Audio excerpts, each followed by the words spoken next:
Sí, sí, igual me cargas mucho, pero el partido estuvo parejo, ¿eh? ¿Qué decís, loco? Si no patearon ni una vez al arco. Sí. ¿Y?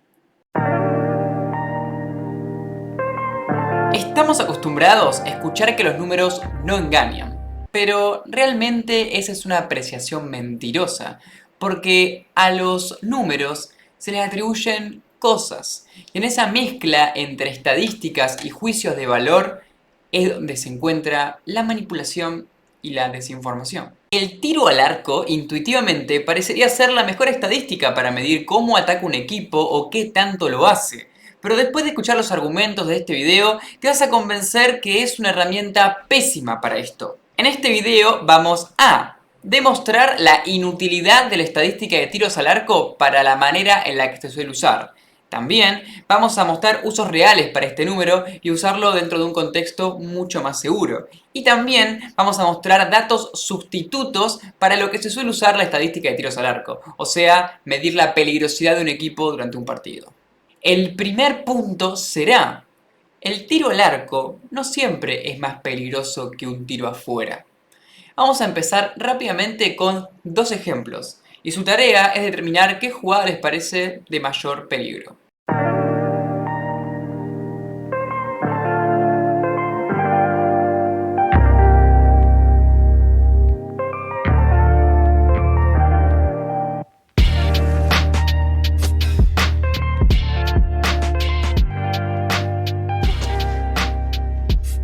Este punto es infalible. De esas dos jugadas, solamente una contabiliza como tiro al arco, pero es totalmente irrelevante porque no tuvo mayor peligrosidad. Si hipotéticamente en un partido existiesen un equipo que tenga muchas jugadas como la del primer video y otro que tuviese muchas jugadas como la del segundo, uno tendría un montón de tiros al arco y otro no tendría ninguno. Pero, ¿quién hubiese estado más cerca de marcar? Los tiros débiles no solamente no demuestran peligrosidad, sino que también no demuestran ninguna precisión. Un tiro que se va fuera pero es potente y pasa cerca del palo es mucho mejor en cuanto a idea. La imprecisión no solamente es cerrarla al arco, sino también dársela de las manos al arquero. Ese tipo de tiros no demuestran direccionamiento alguno de la pelota, y si encima es débil, aún peor. Vayamos un poco más allá con el siguiente ejemplo.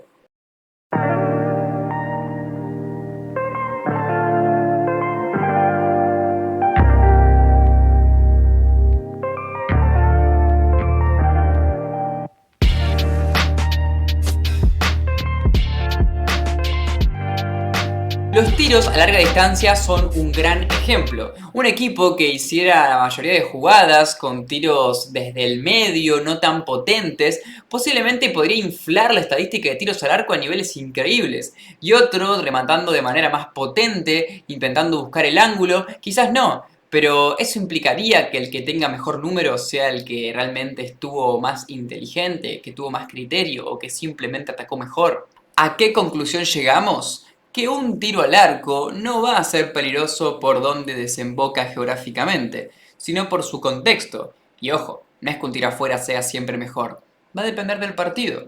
Las estadísticas de tiros totales, al menos como son más masivas, pueden servir para medir la cantidad de veces que llegaste a una zona en la que pudiste rematar, la utilización del recurso del remate en cambio de otros recursos ofensivos que se pueden utilizar, o inclusive un volumen de juego o una intensidad mayor que el rival a la hora de ser ofensivo. Pero en cambio el tiro al arco, que es una estadística que suele ser mucho menor, no sirve de la misma manera, y como ya lo demostramos, tampoco realmente implica mayor peligrosidad. Fíjense ahora en estas otras jugadas, que vamos a ir más allá todavía.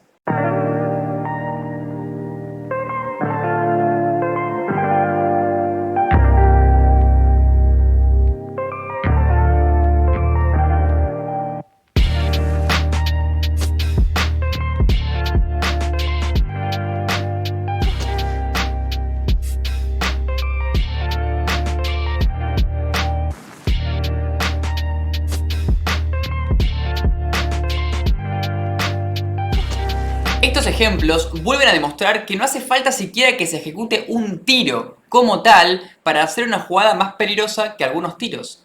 Un jugador puede estar a un centímetro de rozar una pelota que si la tocaba era gol y que por un tema de tiempos no lo llega a hacer. Y otro puede rematar de cualquier lado y pegarle a las nubes o al arquero mismo, y que esa jugada sí se contabilice. Por ende, el contexto es lo importante. Y para colmo, el dato puntual del tiro al arco no sirve en lo absoluto en comparación a otros datos que vamos a mencionar después. Pero van a ver que para algo sirve. Pese a mi odio profundo por este dato, van a ver que sí le voy a dar algunos usos útiles dentro de un contexto mucho más analítico y complejo. Así que vamos con eso. Se puede usar como referencia para demostrar ciertos patrones de juego en algunos partidos. Por ejemplo, si un equipo tiene muchos tiros totales, pero no tiene tantos al arco, o simplemente no los tiene, esto puede significar que tiene ciertos métodos más tendenciosos a ser bloqueados o terminar afuera, como remates potentes desde fuera del área o tiros de cabeza en centros venenosos o fuertes. Usaríamos la estadística por su ausencia, siempre interpretando las jugadas. Si un equipo tiene muchos tiros al arco y también tiene muchos tiros de adentro del área, esto puede indicar que se le da bien generar ocasiones cómodas para rematar, penetrar en el área y forzar al arquero, siempre discriminando las jugadas que llegan con centros. Si un equipo tuvo bastantes tiros al arco y durante el partido jugó verticalmente, menos posesión, muchos pases largos, esto puede indicar precisión en pases en profundidad y desmarques, o sea, generación de 1 versus 1 contra el arquero. Podrán notar que son casos específicos e interpretables, pero justamente es así como se usan los números, muchas veces en combinación unos con otros y siempre viendo el contexto. De todas formas, en este caso el tiro al arco puede ser una herramienta realmente útil en combinación. Y obviamente puede haber otros ejemplos que yo no puse. Voy a dar 3 ejemplos de estadísticas que pueden ser mucho más útiles para lo que se suele usar los tiros al arco. Estas son expected goals, big chances o grandes ocasiones y goles evitados. Estos 3 datos se consideran estadísticas avanzadas, pero así todos son muy fáciles de encontrar en diferentes páginas web, como por ejemplo puede ser SofaScore. Los goles esperados no son un dato objetivo, tiene criterios dentro y muchas veces no refleja de manera perfecta la peligrosidad de una jugada.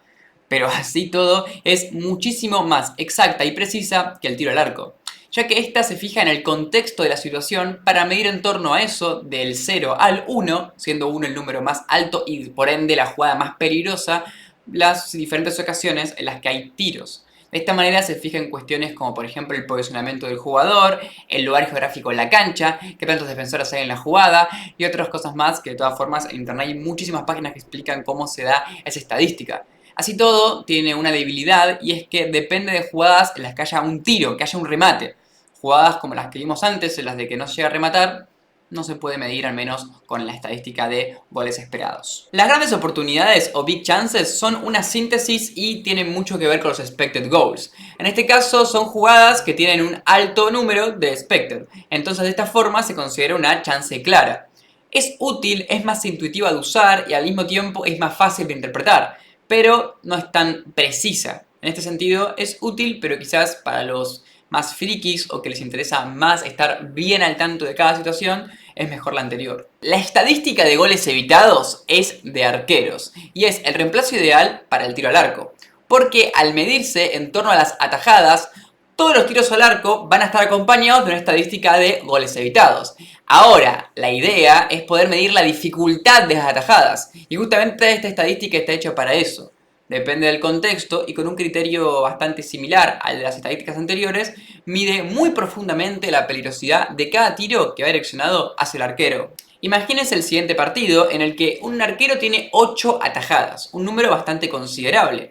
Pero solamente 2 de ellas fueron muy difíciles. El resto fueron atajadas sencillas, con remates muy pobres, mal direccionados y encima predecibles. Si analizaríamos la estadística de goles evitados, esta nos podría demostrar en cada situación y en un número global qué tan peligroso fue, qué tan valiosas fueron las atajadas. En cambio, si simplemente revisáramos la estadística de tiros al arco, veríamos 8. No notaríamos la diferencia entre un partido de un arquero que tapó 8 pelotas increíbles y uno que tapó solamente 2. Por eso es una estadística increíble, realmente. Alguno podría pensar que estoy tendenciosamente mostrando videos o hipotetizando situaciones para querer tener razón. Pero la realidad es que ese tipo de situaciones de tiros blandos que las ataja el arquero son las que, viéndolas, me llevaron a esta crítica con respecto al dato de tiros al arco.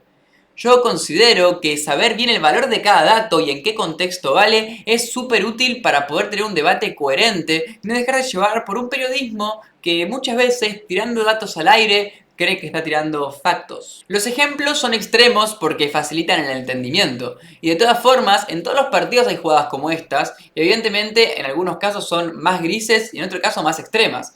Pero el punto es que existen y simplemente hay que mirar partidos, hay que ver jugadas para darse cuenta de que las conclusiones a las que estoy llegando son totalmente lógicas. Así que díganme qué opinan y espero en los comentarios que puedan decirme alguna cosa que podría agregar o que podría quitar. Y cualquier cuestión con respecto a una función que podríamos aplicar para este tipo de estadísticas, más que invitado. Este es el capítulo 1 de la serie Analizando Estadísticas. También díganme cuál quieren que analice la próxima vez. Así que, sin más preámbulos, nos vemos.